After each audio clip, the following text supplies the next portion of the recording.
Betapa banyak karunia dan keberkahan yang Allah berikan di dalam bulan Ramadan ini. Latamannau, sungguh mereka akan mencita-citakan antakuna sanah kulluha Ramadan, agar sepanjang tahun itu semua bulan adalah bulan Ramadan.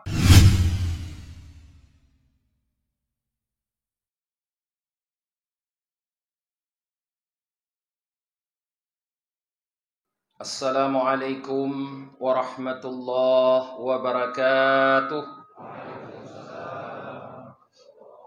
Alhamdulillahi rabbil alamin. Wassalatu wassalamu ala sayyidina wa maulana Muhammad wa ala alihi wa sahbihi ajma'in, amma ba'd. Puji dan syukur senantiasa selalu kita limpahkan kehadirat Allah Subhanahu wa Ta'ala atas segala limpahan rahmat dan nikmat di dalam kehidupan kita. Teriring salah dan salam juga selalu kita doakan kepada Allah, semoga terus dicurahkan kepada baginda Nabi Muhammad sallallahu alaihi wasallam, kepada keluarga dan para sahabat beliau sekalian. Abi Imum Syekh yang kami muliakan, guru-guru kami, para alim ulama, dan seluruh jamaah Masjid Al-Mabrur yang dirahmati oleh Allah Subhanahu wa Ta'ala. Para jamaah yang dirahmati oleh Allah Subhanahu wa Ta'ala. Dahulu kala di masa Iskandar Zulkarnain, beliau adalah seorang raja yang pernah menguasai sepertiga bumi selain Nabi Sulaiman. Di antara orang-orang yang diberikan kekuasaan oleh Allah Subhanahu wa Ta'ala, yang punya kekuasaan yang sangat luas, dari kalangan orang saleh, yang pertama Nabi Sulaiman, yang kedua Zulkarnain.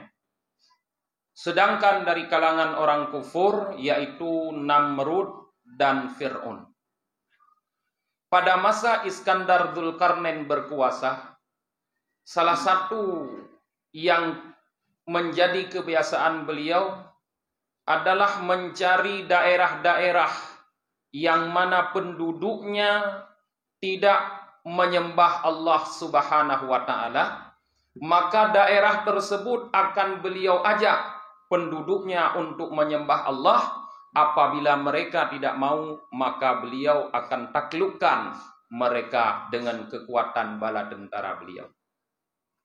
Maka pada suatu hari, para jemaah, Iskandar Zulkarnain mengumpulkan para tentaranya. Lalu beliau menyatakan kepada para tentaranya, "Wahai para tentaraku sekalian, besok malam kalian akan berangkat. Besok sore kalian akan berangkat ke sebuah daerah, di mana daerah tersebut para penduduknya belum menyembah Allah Subhanahu wa Ta'ala. Kuperintahkan kalian untuk mentaklukkan penduduknya, mengajak penduduknya untuk menyembah Allah Subhanahu wa Ta'ala.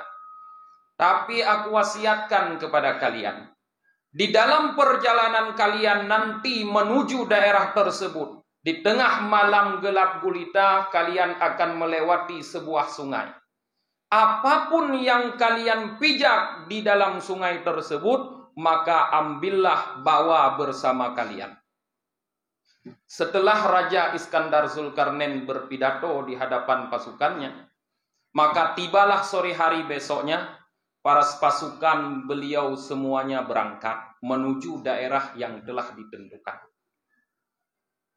Tepat di tengah malam, para jamaah, sesuai dengan apa yang telah dipesan oleh rajanya, mereka melewati sebuah sungai yang agak luas. Di saat mereka menyeberangi sungai, karena mereka tidak punya kendaraan, maka terasa kaki mereka semua menginjak seperti batu-batu kerikil. Lalu di saat itu, pasukan Zulkarnain itu terpecah menjadi 3 kelompok. Ada orang-orang di antara pasukannya yang tidak mengambil apapun walaupun telah diwasiatkan dipesan oleh rajanya. Mereka menganggap, oh ya yuli rajanya yang kongkon. Nyo paling nalam krung kan anak bate. Nyo tiak cok anak bate. Nyo lebut bit haik saja. Hantruh debak daerah yang datuju. Bak perjalanan karubah. Orang-orang yang berpikir demikian, mereka tidak mengambil. Sedikit pun mereka tidak mengambil. Mereka melanjutkan perjalanan. Kelompok kedua yaitu orang-orang yang berpikir bahwa ini adalah perintah raja. Konsekuensi dari satu perintah yaitu hukuman. Apabila kita tidak mengambil seperti apa yang diperintahkan oleh raja, maka dikhawatirkan raja akan memberi hukuman kepada kita nanti. Maka orang-orang yang berpikir demikian lalu mengambil sedikit apa yang mereka pijak. Dimasukkanlah dalam kantong mereka. Padahal mereka tidak tahu pada saat itu apa yang mereka ambil karena dalam keadaan gelap gulita. Sedangkan kelompok yang ketiga adalah orang-orang yang berpikir bahwa raja yang mewasiatkan kepada kita perintah untuk mengambil apapun yang kita pijak adalah seorang raja yang saleh, yang alim, yang punya karamah. Tentu apa yang beliau perintahkan punya kebaikan untuk kita. Maka orang-orang yang berpikir demikian mengambil apa yang mereka pijak itu sebanyak-banyaknya walaupun mereka tidak tahu karena dalam gelap gulita apa yang mereka ambil. Nya surah tanya jino urang yang lemboi lehnya tika gume kan umpang-umpang laju. Kagume krung-krung ngaju di rumah ge tika rencana nyopu yang gene gebluh untuk gecok maka diambillah oleh mereka sebanyak-banyaknya. Mereka yang tidak mengambil, mereka yang mengambil sedikit dan mereka yang mengambil sebanyak-banyaknya meneruskan sama-sama meneruskan perjalanan para jemaah. Sehingga tiba di suatu tempat mereka masih dalam keadaan gelap gulita, mereka berhenti lalu mendirikan kemah untuk beristirahat.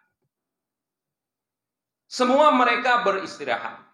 Tapi di dalam benak mereka terpikir, apa sebenarnya yang terambil tadi? Yang mengambil berpikir, apa yang kami ambil? Yang tidak mengambil berpikir, apa yang mereka ambil tadi? Semua merasa penasaran.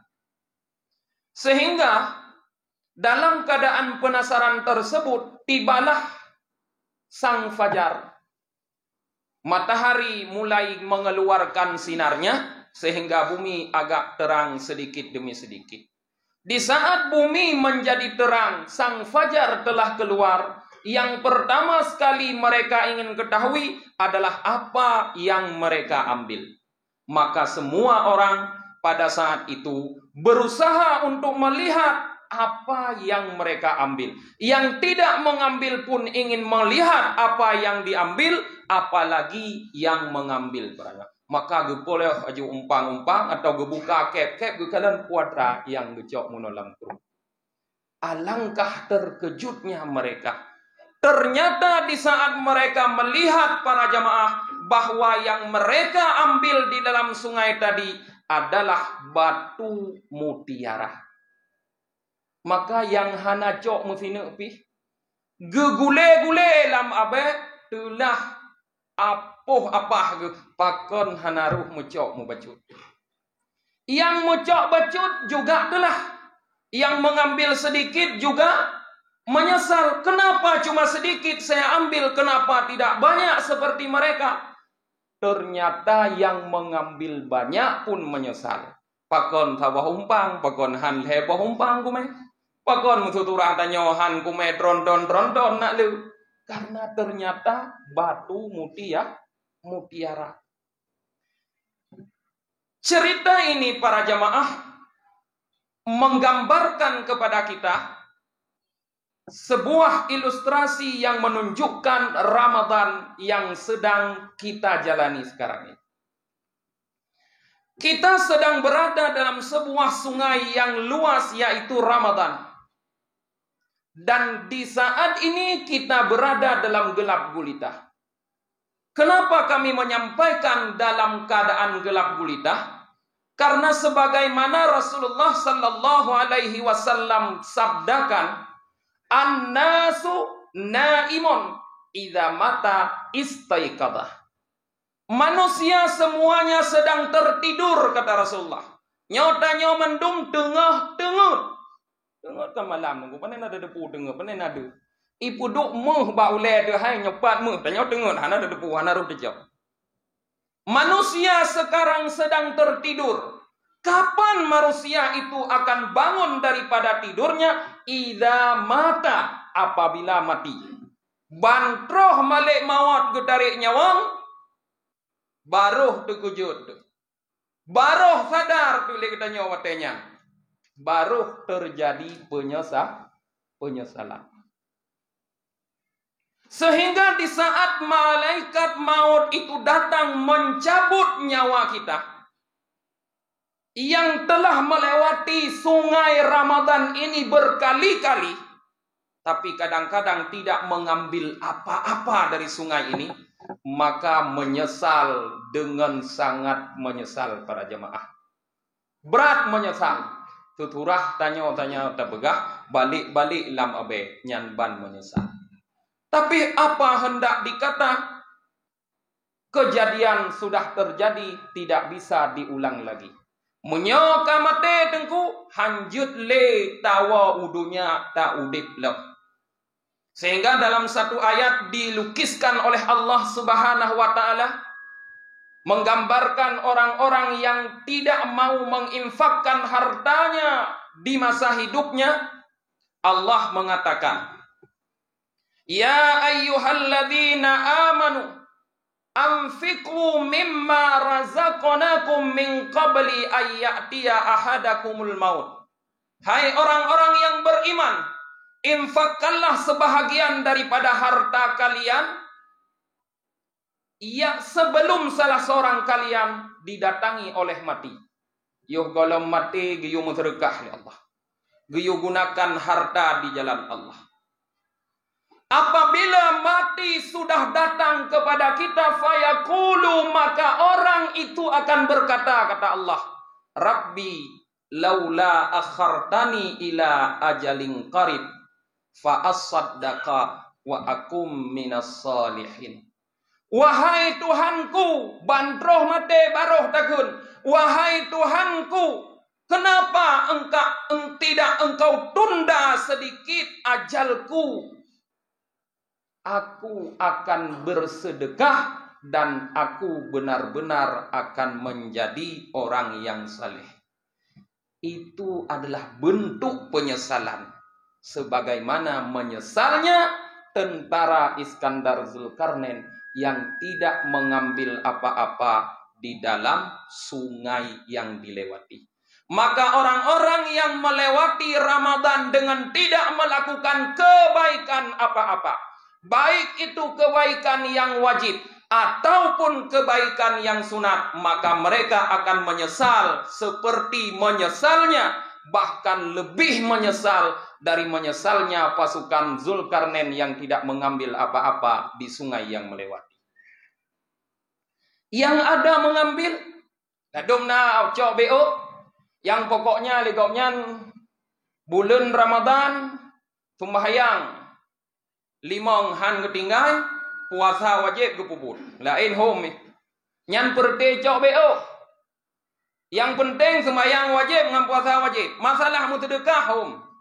Ana urusan ni kau nyan, gemida ke baju gurau ke. Masalah membaca Al-Quran terserah, dia tidak mau tahu. Pokoknya dia melakukan perbuatan wajib. Banyak yang hanya mengambil sedikit seperti itu, artinya yang hanya melakukan kewajiban, maka mereka pun akan menyesal. Seperti menyesalnya tentara Iskandar Zulkarnain.